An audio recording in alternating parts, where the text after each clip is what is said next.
Thank you all for coming back from break so we could start this next session on time. That way we can all go home on time.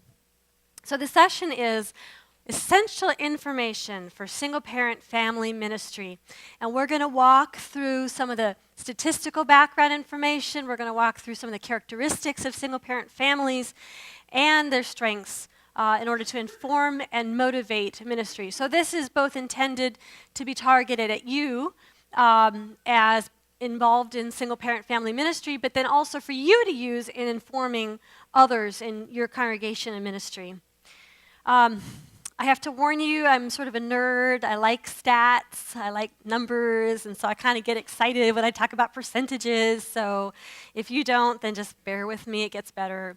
But our roadmap for our time together is we're going to talk through some statistics and look at the broader trends behind single-parent family. And what are some key characteristics? And we're going to look especially at children in single-parent families, and then close by looking at what is our perspective on these families. And I invite you in your booklets, the handout is for this presentation begins on page 7, and then in your booklet there are some fact sheets that you don't necessarily need to turn to because they're going to be replicated in your handout, but just for you to know that if you want more, like me, can't get enough numbers, then there's chock full of statistics. There's a fact sheet on Knoxville, a fact sheet on the United States, and those are pages 47 and 48 in your book. And then there's a separate fact sheet on trends and the impact of single parenting on children, and that's on page 51, so you can kind of bookmark those pages. So what are the key statistics that I think we need to know when it comes to single-parent family ministry? And that is this 1 out of 3. So 1 out of 3 families with children, not 1 out of 3 families overall, but one for every family that has a child living in the home, one of them is headed by a single parent. Now you look at the trend, though, of babies that are born, 2 out of 5 are born to a single mother, and that number keeps inching up. And of couples that divorce, we don't really have really hard and fast statistics on this, but the estimate is between 40 and 50% of divorcing couples have a minor child.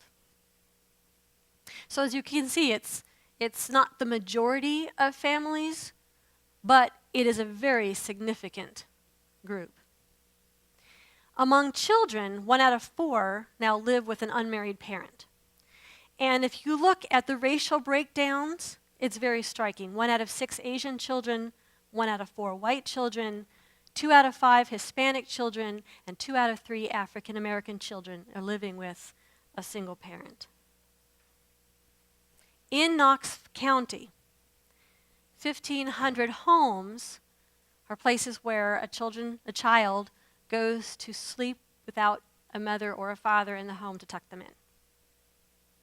That's a big number, but on the other hand, it's a manageable number. Not manageable, but it's a number we can wrap our minds around. It's not so unmanageable that we think this is a vast number of families. It's a very big number.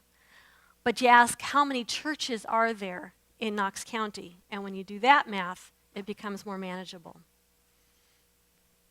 Single-parent families in Knox County make up 1/3 of families with children. So Knox County is about like the national average. But looking at Knoxville City, half of families with children are headed by a single parent. And in some communities, it's even greater. So again, following the trends in Knox County, that 1/3 of births are to unmarried parents, but among African American families, it's 3/4 of birth, which is even higher than the national average. In Knox County, 1,900 couples divorced. Actually, it says this year, that's an approximate, kind of looking at trends. So about that number of families are going to get divorced. The couples are going to get divorced this year. And then if you look at, and again, we don't have hard and fast statistics, but if you put the general trend statistics in, so that means about 800 to 900 divorces are involving kids. So multiply that by the number of kids in the home, and you have a sizable number of children who are going through the trauma of having their parents divorced this year. And then each year, add another 800, 900 divorces on top of that. So kind of taking a step back to look at how these statistics have changed over time. You look at, first of all, marriage rates among young adults. So in 1960, about 60% of young adults were married. Today, it's 20%. So about a third of the couples that were getting married in 1960 are now getting married today. So that means the majority of young adults in their prime childbearing ages are delaying marriage. You look at the percentages of births to unmarried parents, and this is to any age group, and you see it's the inverse. So in 1960 it was 5%, and today it's 39%. So marriages rates are going down, but births are staying high. This is part of sort of a larger picture of complexity of household and family formation. Now let me just say one word here about interpreting statistics when it comes to single-parent families, because you will hear different numbers and percentages, and that's because some statistics are looking at families and some statistics are looking at households. And a household is just anybody who lives at an address. So in Knoxville, for example, a college student living in a dorm is a household. So if you say percentage of households that are single parents, the number's way lower because, all those college students. But if you look at families, then it gets higher. But a family could be an 80-year-old husband and wife. A family could be two sisters living together.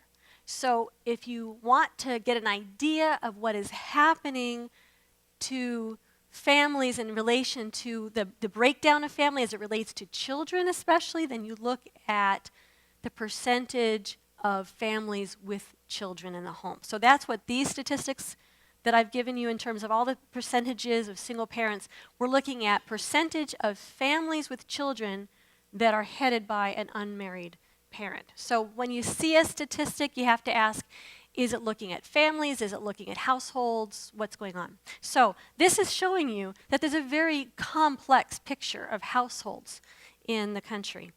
And it's getting more complex all the time. And married couples still dominate. Married couples with children still dominate families with children. The majority of families are still married couples, but the percentages of single-parent families are creeping upwards every year. Just to highlight a few statistics about teen parents, and that's not because the majority of single-parent births are to teens, only about a quarter of births are to teens, but among teenagers who give birth, about 80% are unmarried. So the highest percentage of single-parent births are among teenagers, even though they don't make up the most single parent. So in other words, if you're thinking who's a typical single parent, probably not a teenager. But if you're thinking what's a typical teenage who's a parent, probably unmarried. Does that make sense? So in Knox County, you see there's about 450 births to teenagers annually. And another reason why it's important to look at teen parenting is because teen parenting is an indicator of problems to come. They have the highest percentage of poverty, they have the lowest percentage of educational attainment, and they have the lowest percentage of likelihood of marrying and staying married. So once you have a child as a teenager, it's more likely to put you on a track to remain an unmarried parent with the worst kinds of problems that go with single parenting. So when you ask, why is this happening? Why is 1 out of 3 children being born to an unmarried family, unmarried couple? Here are some There's broad social movements that are happening that help to explain this trend. So first of all, just demographically, that statistic we saw a little bit ago about the number of marriages are going down. So fewer young adults are getting married, but they're still having children. So unmarried couples have a higher birth rate than married couples. Part of that is because, as you see under social, young adults are marrying later. So if you're getting married later, you're less likely to have more children later. That doesn't mean that people are not hooking up. They're cohabitating instead of getting married. So cohabitation is an increasing trend, and it's very complex because sometimes you're cohabitating with the parent of your child, sometimes it's with another person, and just as with blended families, you may have two people cohabiting that are both single parents. And as we talked about earlier, a couple that is cohabiting at the time of the birth of their child has a better chance than a couple that is not cohabiting to stay together, but it's still not good odds because 5 years after a cohabiting couple has a child, only about half are still living together by the time the child is age 5. And by the time the child is age 10, 2/3 of those cohabiting couples have split up. So cohabiting and childbirth is not necessarily a predictor of a stable family, although it is better for the child and also a better predictor of future marriage than living apart. An economic factor is that we see a growing income disparities in our country. In the last 30, 40 years, the income gap has widened exponentially. So the percentage of, as the middle class has shrunk, we see the percentage of people who are wealthy grow and the percentage of people who are poor, and especially the percentage of people who are very poor, growing. And with that widening income gap, we've also seen what they call a marriage gap. So people who are on the upper end of income and education are more likely to get married and to have children while married. People who are on the lower end of income and especially education as a predictor are less likely to be married. And there's a lot of reasons for that. I was in one of my sociology classes, we had a researcher that came in and was studying the connection between education, employment, and marriage, and they were doing case studies, and they were observing this one family, and it just happened that while she was interviewing the mom, the boyfriend rushed in and said, "Honey, I just got a job, let's get married." So that happens. They're willing to have a child with an unemployed father, but not to marry. They have high standards of marriage. So there's sort of an ironic thing here because while acceptance of parenting outside marriage is growing, marriage is still held in very high esteem. So there's this gap between what people expect of childbearing and parenting and what people expect of marriage. People are not delaying marriage because they don't care about marriage necessarily, although that is happening too. Especially among the younger, they say, who needs to get married? But for a very sizable percentage of people, especially people on the lower end of the income and education scale, it's not that they don't care about marriage, it's because they want to do it right. And they only want to get married if they believe that that person is going to be there for them and be able to provide for their child. And it's because they look around and they don't see successful marriages, their confidence in marriage is declining, and that's partially why they're not getting married, because they don't think they can make it work. Any questions about these broad trends or statistics before we move on? So one of your earlier slides talked about slightly decreasing trend in teenage pregnancies, which was surprising. What do you attribute that to? Or what's the data to attribute that to? Yeah. Yes, it is true that it's regional, and in this region, teen pregnancy is slightly declining, and I think that there's several factors behind that, and I think there's been a concerted effort. There have been state-level initiatives to address teen parenting. There's been national-level initiatives. I think better access to contraceptives is part of it. I think you also have to look, unfortunately, at also percentage of pregnancies, which that data is also available.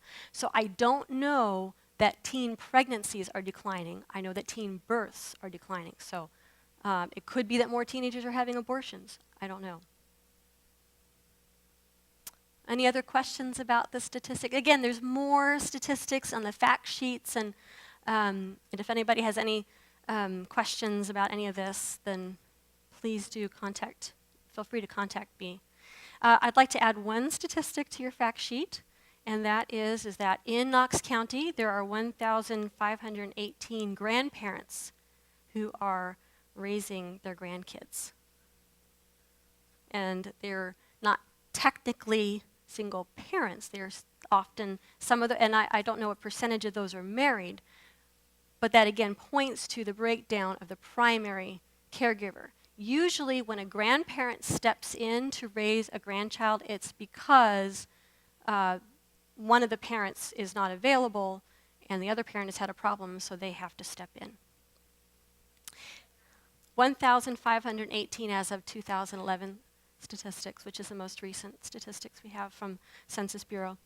And again, that just points to the complexity of households, because you have a single parent could mean, or an unmarried parent, excuse me, when you say unmarried parent, it could mean somebody who's cohabiting. It could mean somebody who is cohabiting with somebody who is not the parent, biological parent of their child. It could mean somebody who just got a divorce. It could mean somebody who has just been separated. It could mean somebody who's been widowed. It could be an aunt or a grandparent or other relative taking care of the child. So it's a complex picture. So just a summary. I just pointed out here the growing rates of cohabitation in complex families, growing rates of single parenting, declining share, although still majority, declining share of married families with children. And by the way, among women under 30, rates of single parenting for the first time have surpassed, births to single parents have surpassed births to married parents. So for those under 30, now we have turned the corner on single parenting. The majority of births to young women in this country are to unmarried parents.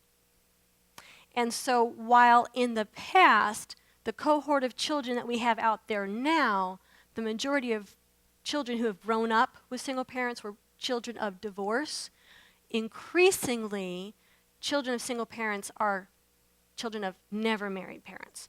And one of the reasons that that's significant is that while there are all kinds of negative impacts on children of divorce, children of never married parents tend to fare even worse. And the prevalence of single parent families in the African American community, and especially here in Knoxville. So what? What do you find? Why is this information, all these numbers, why are these important to ministry? And just want your feedback. What spoke to you from these numbers? What do you find meaningful or important to know? If you're not serving them, there's a lot of people you're not serving or reaching out to. If you are not reaching out to single-parent families, you are missing up to a third of the families or even a half of the families in your community. Good point.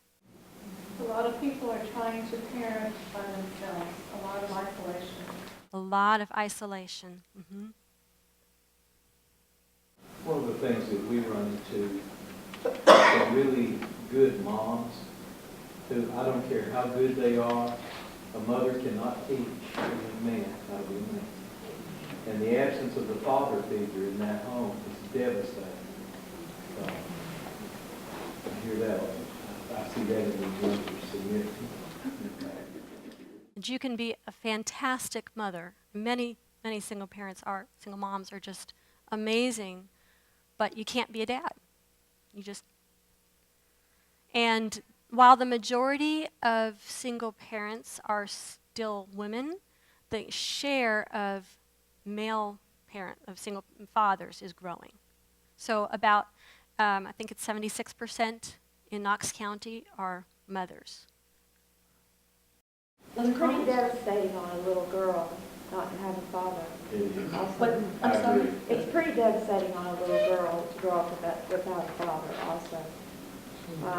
It may not seem as obvious, or the lack of that role model may not seem as big, but it does a heck of a lot of damage, or it can, to self-esteem and to how she understands men are supposed to treat her. And the damage to, thank you for pointing that out, because the damage to daughters of growing up without a father is one reason why single parenting becomes generational. Because they turn, and you think, well, why would they grew up with this, and it's so painful for them, why would they do this? And it's because of the woundedness, the wounds of growing up without a father in the home. I told you about the little girl that we bring to church, Michaela, and one day she got in an argument with my daughter, and she was just picking on her, and I took her aside. I said, "What's going on?" And she said, "Well, I'm sorry, I wasn't really mad at her. It's just that I get jealous because she has a dad."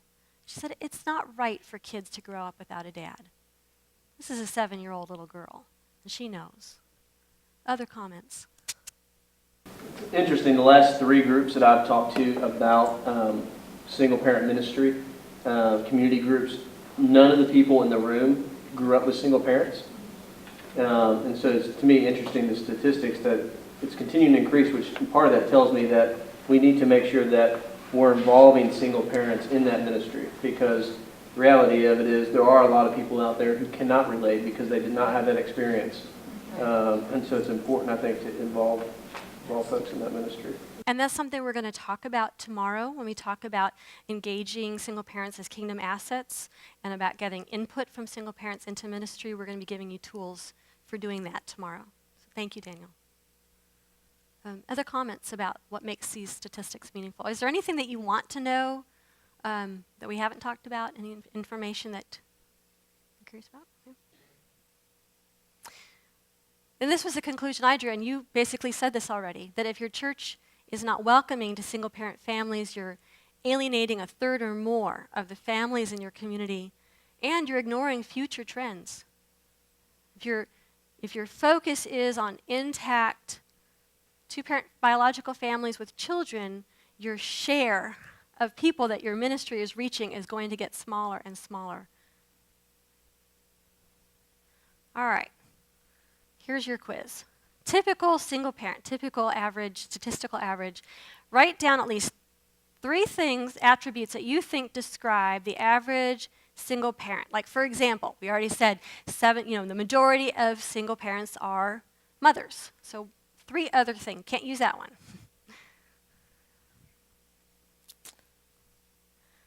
Yes. What's that? Okay. Let me clarify. Social demographic, or yes, the majority are stressed out. I mean, like things that are quantitative.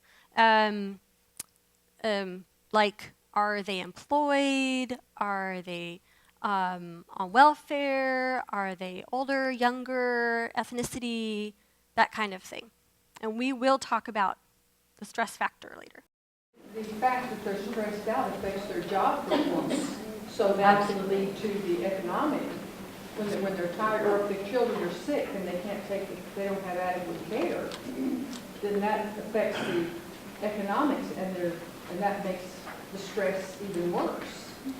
And in fact, one of the impacts of single parenting is a higher incidence of depression and other mental health issues and physical problems on the mother and also in children. So that's a good point.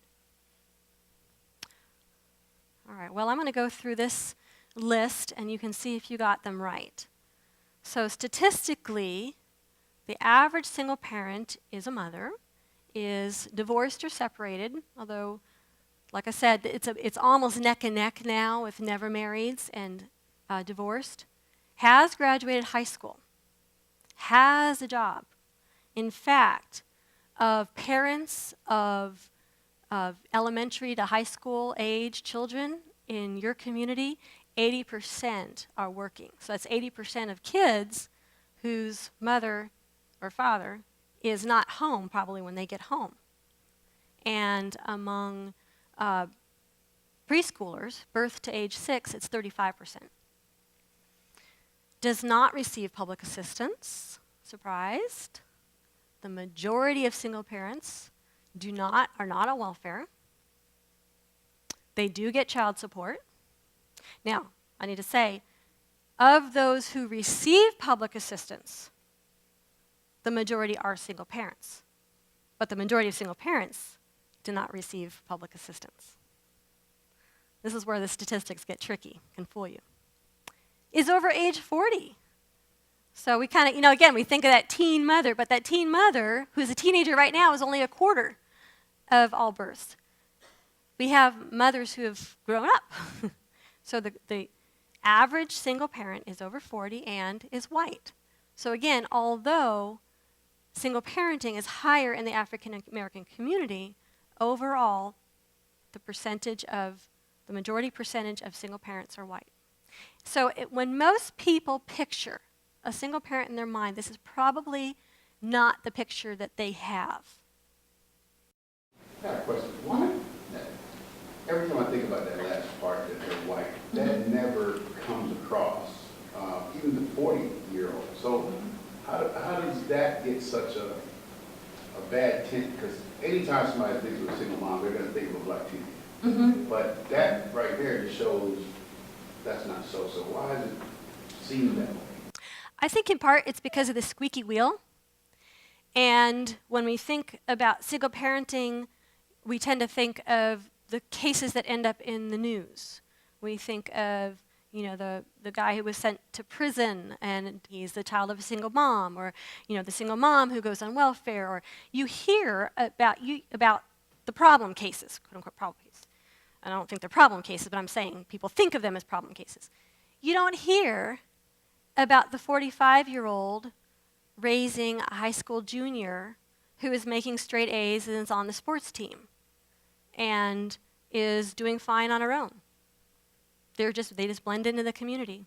And so that's another reason why it's important to be aware of these statistics, because, and again, not because we don't want to not stop paying attention to the ones who are struggling financially or who are teen parents, but because we need to challenge people's stereotypes and say, the bottom line, go on to the next bottom line, is that there really is no average single parent.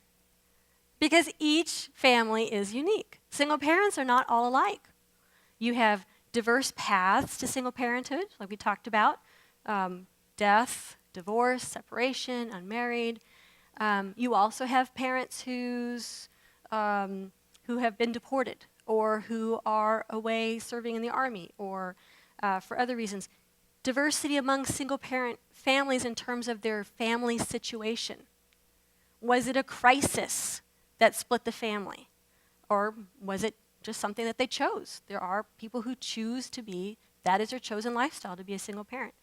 Are they supported by their family, or are they going it alone? Are they in a hostile conflict relationship with the other parent? Or do they have things worked out and are effectively co-parenting? Those are the kinds of things that make the most difference in the life of a family. And if you look at your handout, you'll see some of the ways in which families are diverse. And there's a diversity of needs as well. For some families, the needs are more emotional. For some families, they are more economic. So let's hear from, because it's important to recognize that each family is unique, let's hear from single parents. Now, some of you in your folders got a little piece of paper. Did you? Who got the prize? You got one? Hold it up if you got one. Okay. Check and see. All right. All right. So, okay. Very good. All right. So I want to invite. Now, these are quotes from actual single parents at a focus group that was convened by the Single Parent Roundtable. And tomorrow we're going to talk about, if you want to convene your own focus group, how do you do that? But these are ways that single parents describe their lives.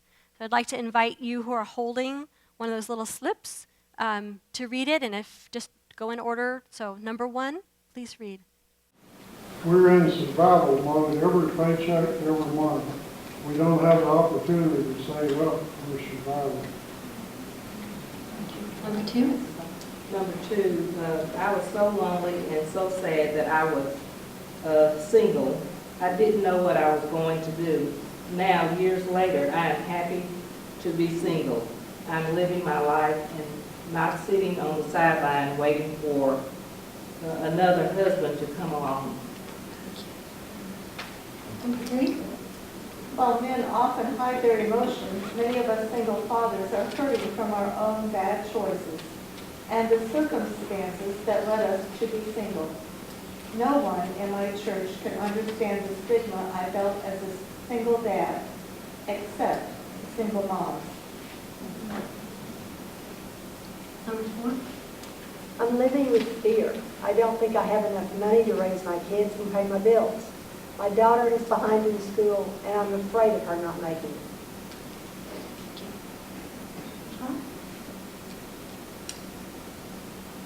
Single parents are tough. They learn to persevere through whatever's thrown at them. Number 6. I was so exhausted. Enough said. And by the way, if you want to read more of the quotes from single parents, in the collection of resources that we have accessible online, there's a collection of some of these quotes. We'll be hearing more of them throughout the weekend. So based on what we've heard in the quotes and your own experiences, just call back to me, what are some of the top needs that you associate with single-parent families? Transportation, Okay, transportation, childcare, childcare, big one, Clothes. clothing, especially work appropriate, maybe, okay, healthcare, healthcare, Support. what was that? Emotional and healing support. Emotional healing support, Acceptance. acceptance. There was a study that was done back in the 90s, and then it's been kind of supplemented and updated, that researched this and asked single parents what were some of their top needs. And so this was the list. First on the list, childcare, transportation, vehicle maintenance, housing, quality, safe housing, employment, both getting a job and getting a better job, budgeting, money management, education, physical and mental health care. Mentoring for parents and children was one of the things that they said was one of their goals. Food and clothing, and spiritual and emotional support. So well done. I think you had all of them on the list. When you look at Knox County, the relationship between poverty and single parenting is very evident, because a lot of these needs are kind of byproducts of poverty that's associated with single parenting. And when when a couple goes through divorce, the mother's economic status plunges, while the father's often actually improves. And for never married parents, the rate of poverty is even higher.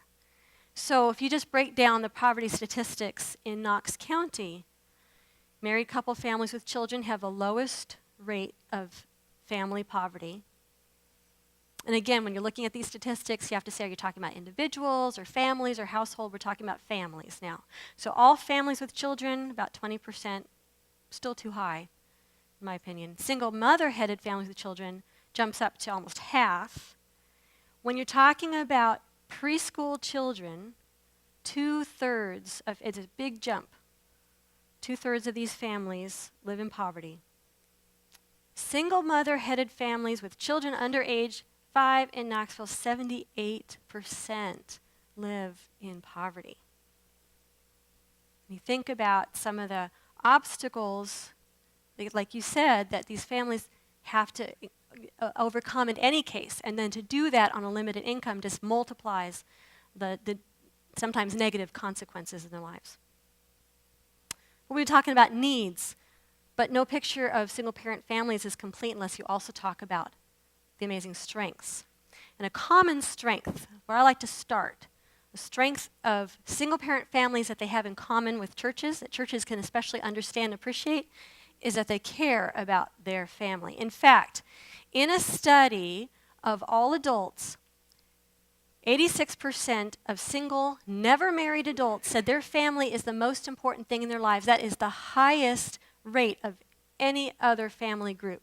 So you ask, who cares the most about their kids in our country?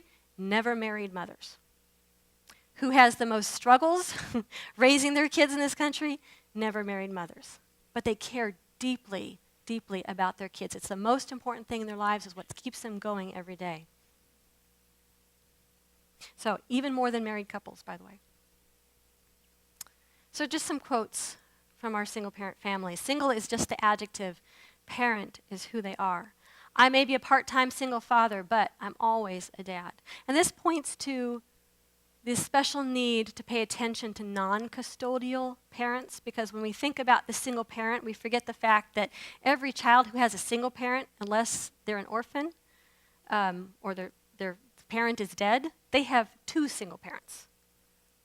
So just the parent who's raising the child is not just the parent. There's another parent out there that we often discount as a parent because they're not in immediate custody of the child, but they're still always a dad. When it's just you and your kids, there's a tightness there that not many people understand. So what are some other unique gifts and strengths of single parents that you have experienced? In your own background and the families that you know, what are some things that you want to share?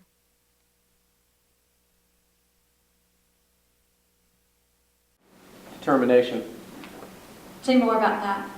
Well, I mean, I just find single parents to be very hard to keep down.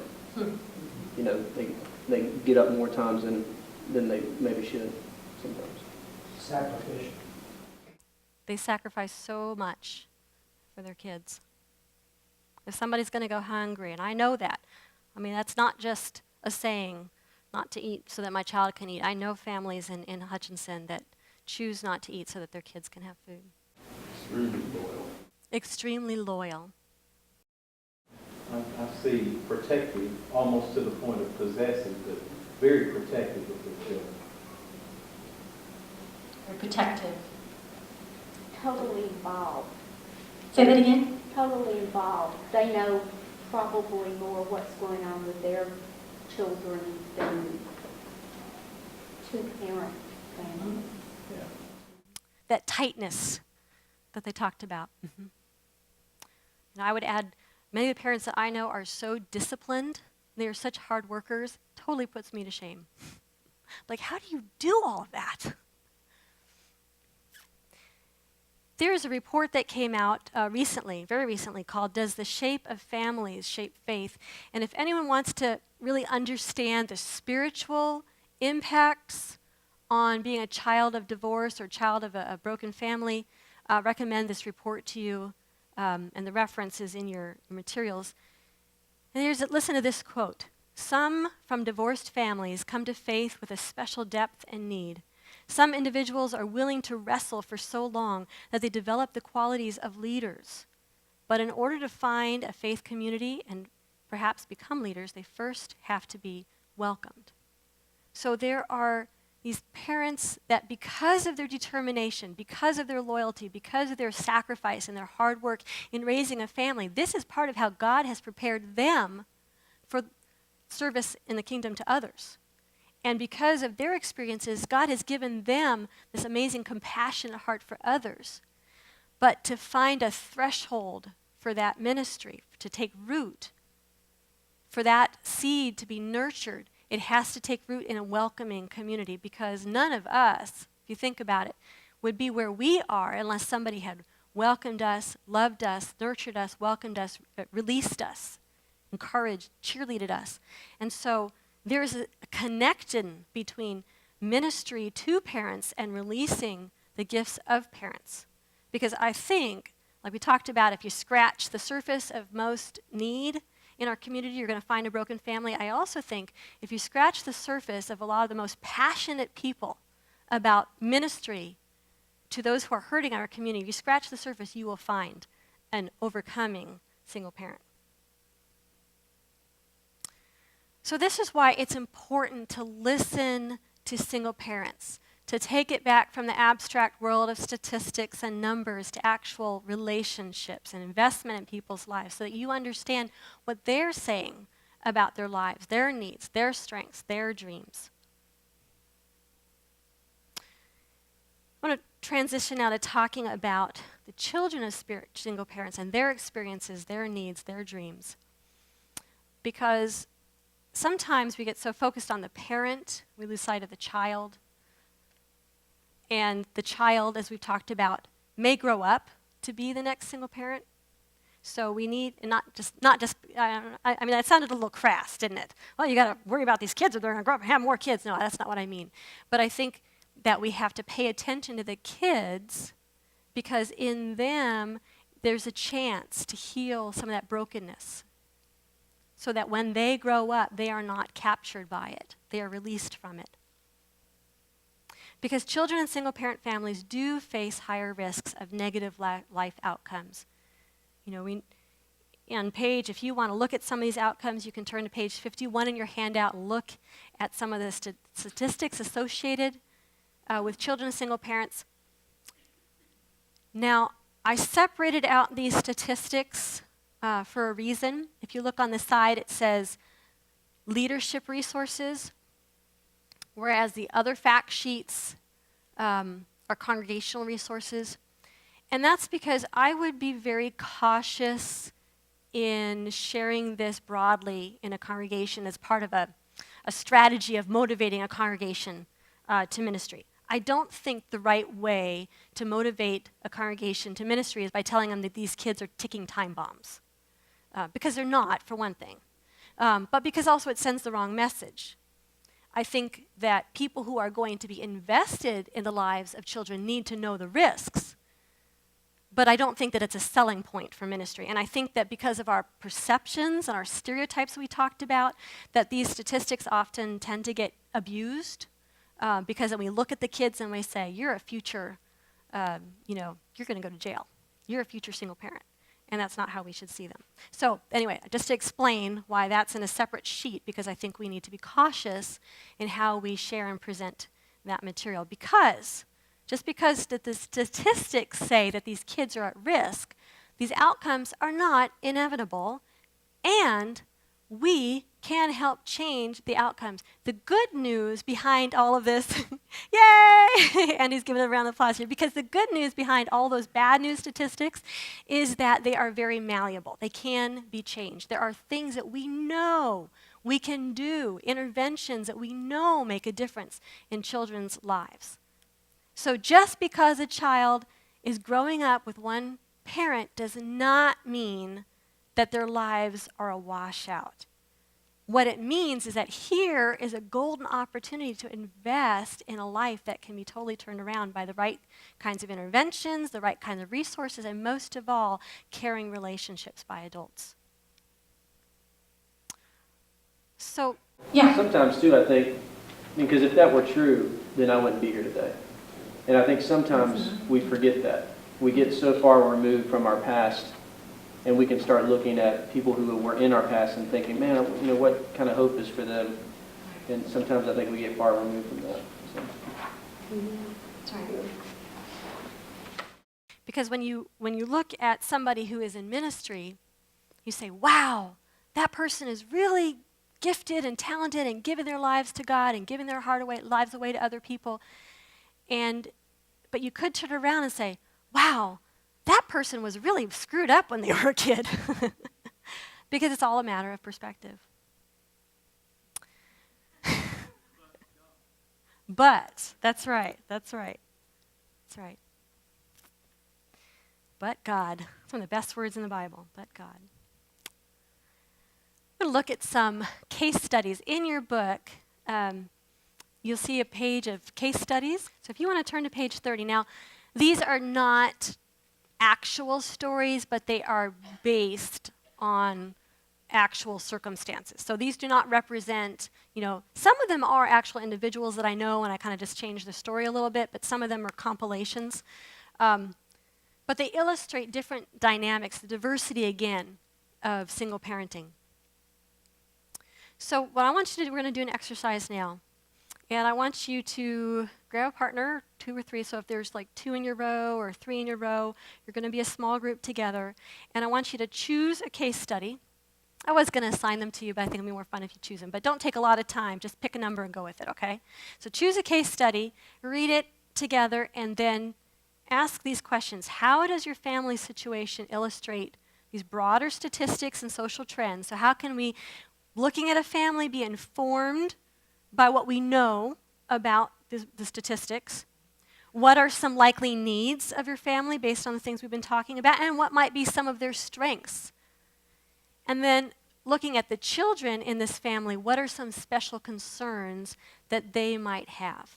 Okay, so we're going to take about 6 minutes until 8:50 to do this. Let's wrap up, and let me just invite one brave group to say real quick, what was something you talked about? Going. One brave group. Stan.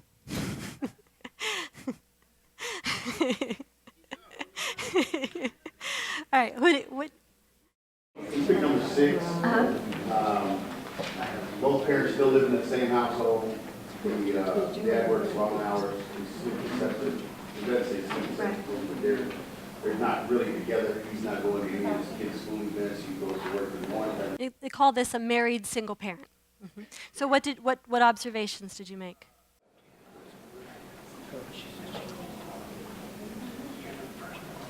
I guess a trend would be the fact that people wouldn't see them as single parents because they're still in the same home. But they're functioning as single parents and having some of the same experiences. But because they're carrying all the things they're together, people don't see that. So the outside perspective is she's just trying to make it look right. So she stopped doing Bible studies, stopped going places where people can perceive it, see him not being there. But she's still going to ball games by herself. She's still going to school and things by herself. She's really taking on and more responsibility. She's taking the finances, the household maintenance. You said key word for me you said was perspective. And that's because we can't see into people's hearts. We can't see what goes on behind closed doors. And so a lot of what we're talking about today is having perspective, try to change our perspective from our stereotypes, our preconceptions, to a perception that is based on relationships, that's based on getting to know people, accepting them for who they are, where they are in life, and getting past some of those things that people project, whether they project that they have it all together, because there's a lot of intact families that are a mess. And believe me, children who are growing up in an intact family where there is abuse, where there is a lot of heavy conflict in the home, actually have some of the same negative outcomes and maybe even worse. A child who's growing up in a home where that's abusive and a lot of conflict does worse than a child of divorce. So you can put up a front, but are we going to have the perspective to say each family is unique, each family has needs, each family has brokenness, my family has brokenness, and my family has strengths. Each family has something to offer. So I'm going to play this video called Say What You Will that I think illustrates this point.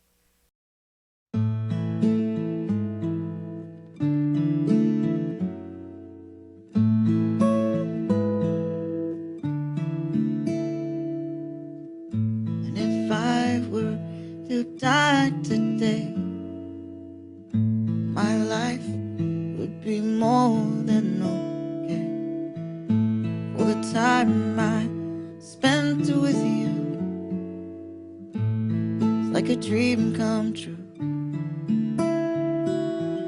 And if this was the last goodbye, no more tears to dry,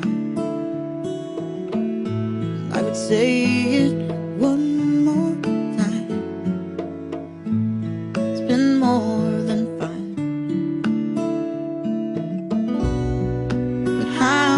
I've known? And how could I've shown? So say what you will before it's too late. Say what you will. Say what you will before it's too late. Yes, say what you will.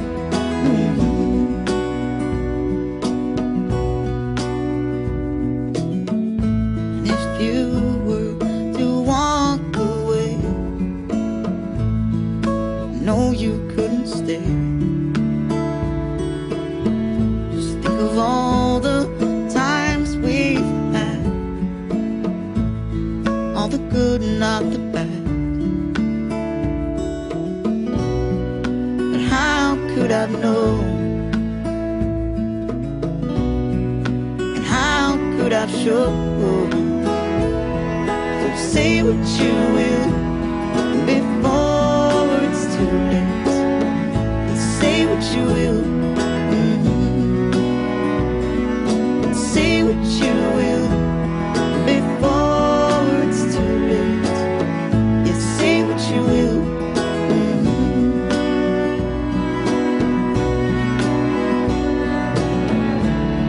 And all the time that I was holding back, just trying to protect myself.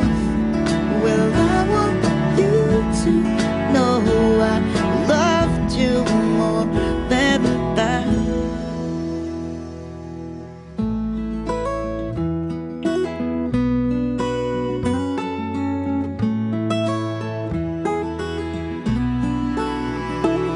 You say what you will before it's too late.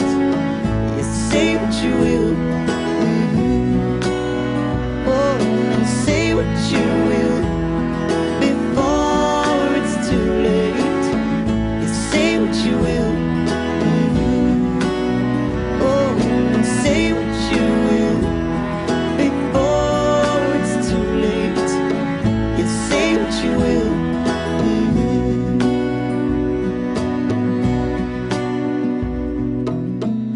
If I were to die today, my life would be more than okay.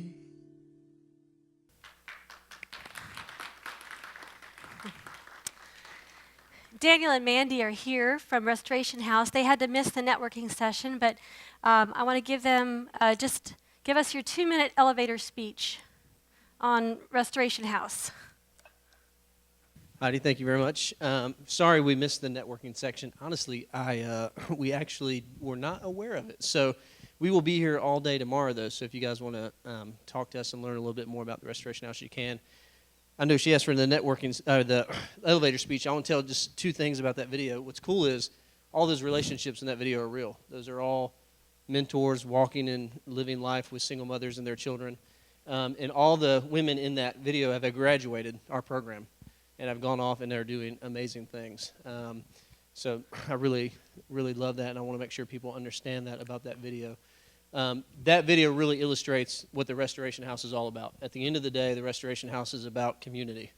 It's about living life. You know, one of the things I love about the work that I get to do is my life is about restoration. I'm being restored every day. And my life is also about community. I need community every day. You know, I can't do life on my own. Even with my wife, no matter how great she is, we cannot do life on our own. It takes a whole community to help us get to where we're going. And single mothers and single fathers and their children are no different. And far too long, single mothers and single fathers have been told by some, you need to figure it out on your own. You need to pull yourself up by your own bootstraps. And the reality is that's a lie from the devil. Nobody's ever done that. Nobody's ever gotten to where they are somehow because they made it on their own. God created us in community. He created us as a communal group of people because God is a communal God, and He would have us to be living in community with others. And so the Restoration House is all about community. It's all about restoration. It's all about walking in relationship, and we do that through supportive transitional housing and team mentoring and family advocacy. That's the elevator speech. That was like 10 seconds elevator speech. That was the Empire State So- Building elevator speech. Yeah, there you go.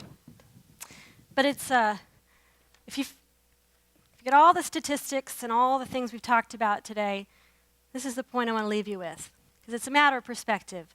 Are single parents and their kids a problem to be solved, or are they a blessing to our church and our community to be sought after? Do we go after these families just because we see that they are hurting and they are broken and we see them as less than, or because they are so precious, so valuable that we need to find them, we need to welcome them? We, all of us, because we're all community, need them to be part of what God is doing in our church and in our community. Are we helping people who have needs, or are we also empowering people who have gifts? Those are not incompatible. I have needs. I also have gifts. Each one of us is a blend. And so in focusing on one, we can't lose sight of the other. Are we trying to fix the problems of single-parent families, which can lead to enabling independence and perpetuation? Or are we walking with single parents towards and empowering them to realize God's good plan for their lives? So fixing people versus walking with them. Just meeting needs for the moment versus empowering for restoration for this generation and the generation to come. Are we focused on judging people's past? A lot of the questions swirling around single-parent ministry have to do with people's life history, their biography. Or do we focus on laying a foundation for the future, saying what has happened, however you got to where you are now, we welcome you, we hope you welcome us so that we can be community together, and together lay a foundation for the future that God wants for our church and our community. I encourage you to come back tomorrow.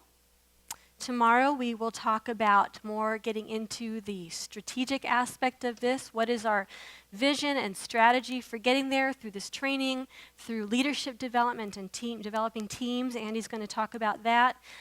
We are going to talk specifically about how to embrace families in your church. That first, if you go back to that big picture we talked about, the first big goal area, embracing families in your church, how do you do that?